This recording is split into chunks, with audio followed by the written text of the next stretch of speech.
Hi there, welcome back to the YouTube channel. I'm back again. We're still going through the legends from the main set of Ether Drift, and today, well, we're going to finish this week off with 2 exhaust creatures, but we're going to start today with Sita Varma, Masked Racer.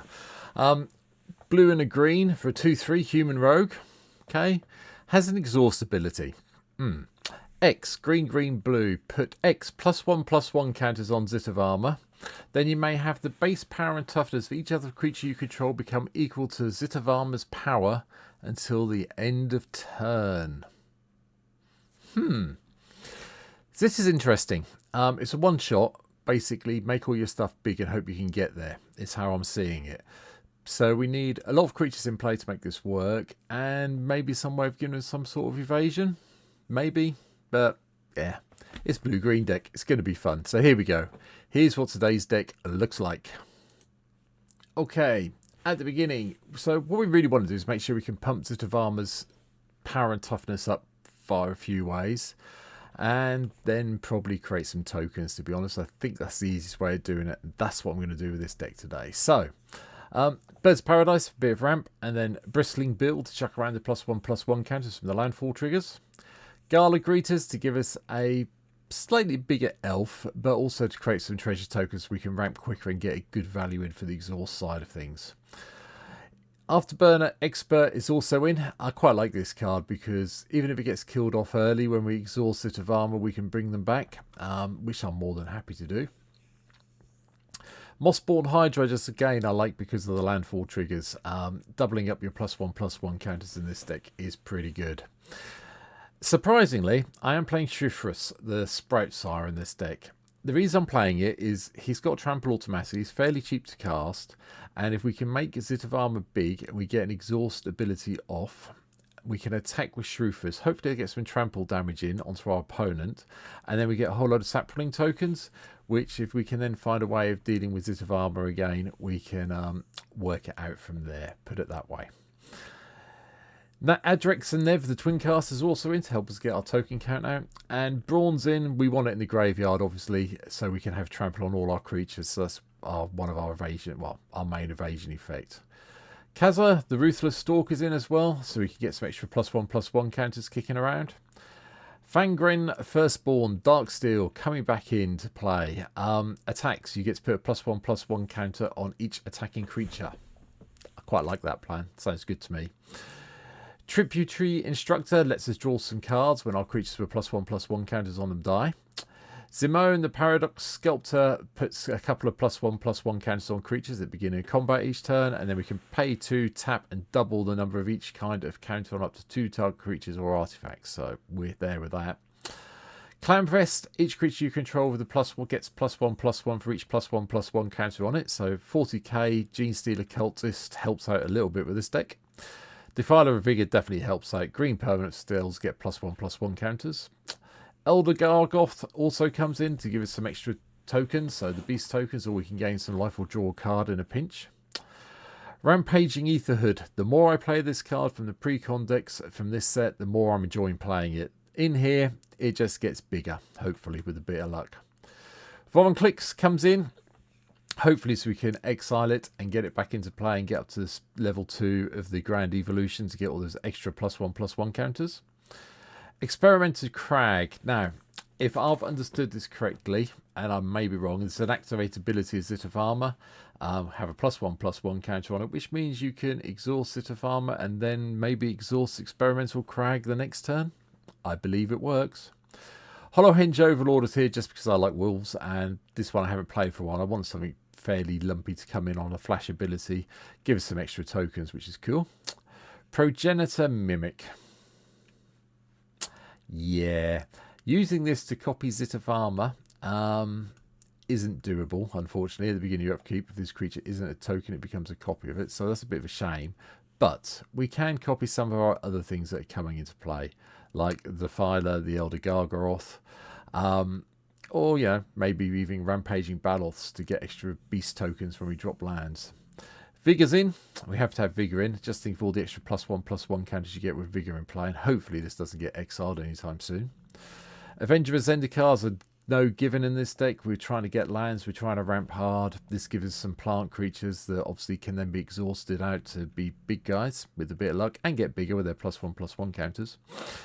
Coma, Cosmos, Serpent. Yeah, I haven't played Coma for a while. I've been avoiding it, but yeah, had to come in for this one. And the final one, because it becomes a token when it dies, is the Vault-Born Tyrant. I like this. Creature with power 4, enter the battlefield, you get to gain 3 life and draw a card. I'm more than happy with that. And then when it dies, if it's not a token, create a token that's a copy of it. With some of our things that help out with us doubling tokens coming up, you know, not ignoring Adrex and Nev at the top here. Yeah, this should be good in here. Spells, we have a few. Essence Flux, so we can blink in Sita Varma if we need to.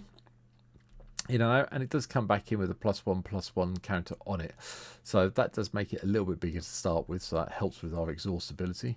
Worldly Tutor to go and find a creature we really need. Then Counter Spell for a bit of control, along with Cyclonic Rift. Ramp from Farseek, more control with Mana Drain, then more ramp with Nature's Law, Rampant Growth, 3 visits. Arachnogenesis also makes an appearance to prevent all the combat damage and hopefully getting all those lovely little spider tokens, which just pay off nicely when we have Sita Varma in play. Ghostly Flicker's also here, so we can blink things in and out. My main targets for this will be Avenger of Zendikar and Sita Varma when we get there. More ramp with Ranger's Path and Skyshroud Claim, because we do want to get as much mana into play as possible. Crash the Party hits in, just because we will do it at the end step.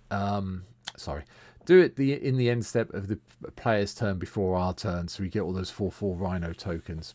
It's a good starting point. Season of the Gathering, mainly to do the whole using the 5 paws to chuck around +1/+1 counters to give our creatures vigilance and trample for a turn. But at a push, we can destroy some artifacts or enchantments, or we can just draw cards, a whole load of cards and a couple of and then chuck in some +1/+1 counters. That's the plan anyway. Likewise, Titania's Command is also here. Search your library for up to 2 land cards, put them onto the battlefield tapped, and put a whole load of +1/+1 counters on our creatures. I'm happy with that plan. Ramp wise is mainly artifact side of things, so we've got Elixir of Immortality, not ramp I know, but it's in all my decks virtually nowadays. Soul Ring, the Ozolith is also here, so we can save all our +1/+1 counters when our things get killed off. Arcane Signet for ramp, along with Emerald Medallion, the Mind Stone.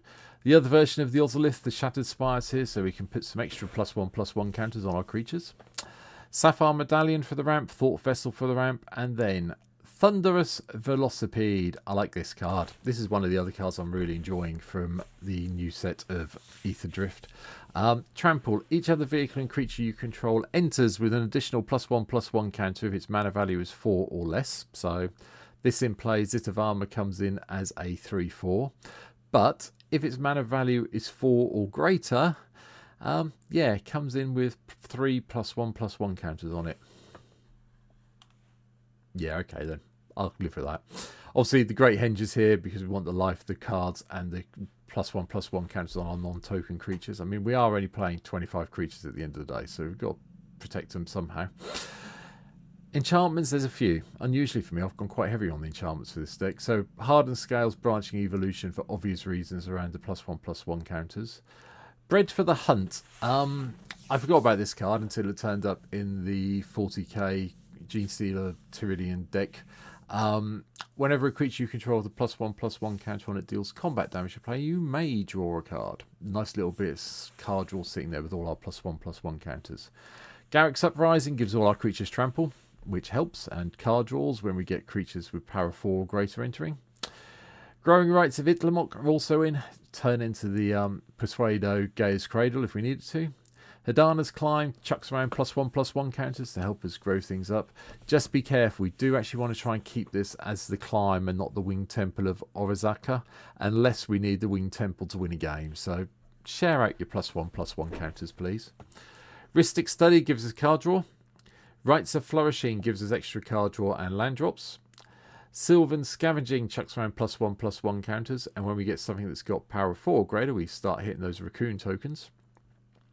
Tribute to the World Tree, +1/+1 counters on everything. Then if power's 3 or greater, get another card draw. Guardian Project, as I said in one of my videos earlier in the week, last week. It's going to be a bit of a no-brainer now. I keep forgetting about it in green decks. It needs to go in all commander decks that have green in them, just for that card draw. And then to make sure we get all the extra tokens, we've got parallel lives as well. I did honestly think about replacing Bread for the Hunt with Doubling Season, but I decided against it. So if you've got one, maybe chuck out Bread for the Hunt and put in Double a Season. But I think Parallel Lives is good enough.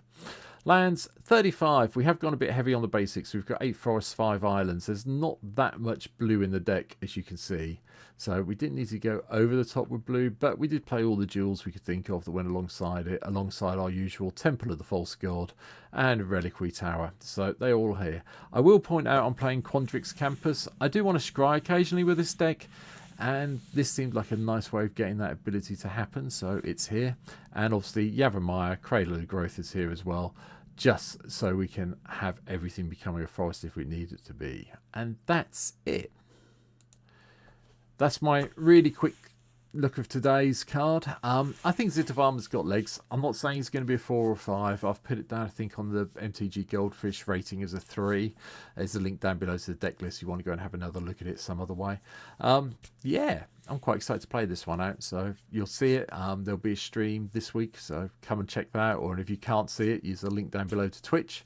You can go and watch the replays there. I never take the videos down, so they're there. Really love it if you could subscribe to the channel. That'd help me out. We're at 613 as I record this now, so thank you to the people who've subscribed recently. I do appreciate it.